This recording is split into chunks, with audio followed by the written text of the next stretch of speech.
अर्जुन और राजेश शांत झील के किनारे खड़े थे। झिलमिलाता पानी उन्हें आगे बढ़ने का इशारा कर रहा था। प्राचीन मानचित्र के अनुसार जल कुंजी सतह के नीचे झील की गहराई में छिपी हुई थी। उन्होंने गहरी सांस ली और आने वाली चुनौतियों के लिए खुद को तैयार किया। दोस्तों ने अपने पिछले प्रयासों से सीखा था कि प्रत्येक कुंजी के लिए परीक्षणों के एक अनूठे सेट की आवश्यकता होती है। जैसे ही उन्होंने पानी के विशाल विस्तार को देखा, उन्होंने पास में खड़ी एक छोटी नाव को देखा। इसे जलीय जीवों की जटिल नक्काशी से सजाया गया था, जो एक स्पष्ट संकेत था कि यह उनके अगले परीक्षण की कुंजी है। बिना किसी हिचकिचाहट के वे नाव पर चढ़ गए और शांत पानी में चले गए। जैसे ही वे किनारे से आगे बढ़े, झील की सतह में हलचल होने लगी। उनके सामने एक शक्तिशाली भंवर उत्पन्न हो गया, जो उन्हें नीचे खींचने की धमकी दे रहा था। अपनी ताकत और दृढ़ संकल्प का आह्वान करते हुए अर्जुन और राजेश ने शक्तिशाली धारा के खिलाफ लड़ते हुए अपनी पूरी ताकत से नाव को चलाया। वे घूमते भंवर के चंगुल से बाल बाल बचकर कुशलतापूर्वक आगे बढ़े। अंतिम प्रयास के साथ वे मुक्त होने और शांत पानी तक पहुंचने में कामयाब रहे। अचानक झील की गहराई से एक राजसी आकृति उभरी, एक जल अप्सरा। वह बहती धारा जैसी कोमल आवाज में बोली, खुद को जल कुंजी के योग्य साबित करने के लिए आपको पानी और उसके जीवों के प्रति अपना सम्मान दिखाना होगा।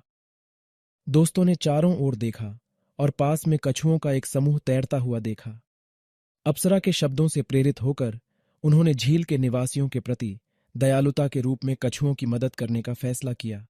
उन्होंने उनकी सुरक्षा सुनिश्चित करते हुए सावधानी से उन्हें अपनी नाव पर उठा लिया। कछुओं को अपने साथी के रूप में लेकर अर्जुन और राजेश जल अप्सरा की कोमल फुसफुसाहट से निर्देशित होकर पानी के नीचे की गुफा की ओर चले। गुफा के अंदर उन्हें दीवारों पर उकेरी गई पहेलियों की एक श्रृंखला मिली, जिनमें से प्रत्येक पानी के तत्व से संबंधित थी। दोस्तों ने परिश्रम पूर्वक प्रत्येक पहेली को हल किया और उसके भीतर छिपे रहस्यों को उजागर किया। उन्होंने बहती पानी की धाराओं को मोड़ दिया, पैटर्न बनाने के लिए रंगीन पत्थरों को संरेखित किया और बदलती धाराओं की भूल भुलैया के माध्यम से पैंतरेबाजी की। हर मोड़ पर उनकी दृढ़ता और सरलता की परीक्षा हुई। अंत में वे गुफा के मध्य तक पहुंचे, जहां एक शानदार झरना एक क्रिस्टलीय पूल में गिरता था। जल अप्सरा एक बार फिर प्रकट हुई। उसका रूप अलौकिक चमक से दमक रहा था। उन्होंने घोषणा की, आपने पानी के प्रति श्रद्धा दिखाई है और खुद को योग्य साबित किया है। पुरस्कार के रूप में जल अप्सरा ने स्वयं को तालाब में डुबा दिया और हाथ में नाजुक ढंग से पकड़ी गई जल कुंजी के साथ बाहर निकली। अर्जुन और राजेश ने आगे बढ़कर चाबी प्राप्त की और उसके ठंडे सुखदायक स्पर्श को महसूस किया। यह जल तत्व के प्रति उनके सम्मान और खोज के प्रति उनकी प्रतिबद्धता का प्रमाण था। जल कुंजी अपने पास रखते हुए दोस्तों ने जल अप्सरा को विदाई दी और उसके मार्गदर्शन के लिए आभार व्यक्त किया। वे किनारे की ओर रवाना हुए, उनके हृदय संतुष्टि से भरे हुए थे। फिर भी वे जानते थे कि उनकी यात्रा अभी खत्म नहीं हुई है।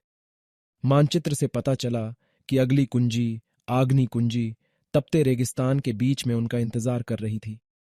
जैसे ही वे जमीन पर वापस आए, अर्जुन और राजेश ने खुद को भीषण गर्मी और आगे आने वाली चुनौतियों के लिए तैयार किया। पानी पर अपनी विजय के प्रमाण के रूप में जल कुंजी के साथ वे आग के तत्व पर विजय पाने और अपने उल्लेखनीय खजाने की खोज जारी रखने के लिए तैयार थे।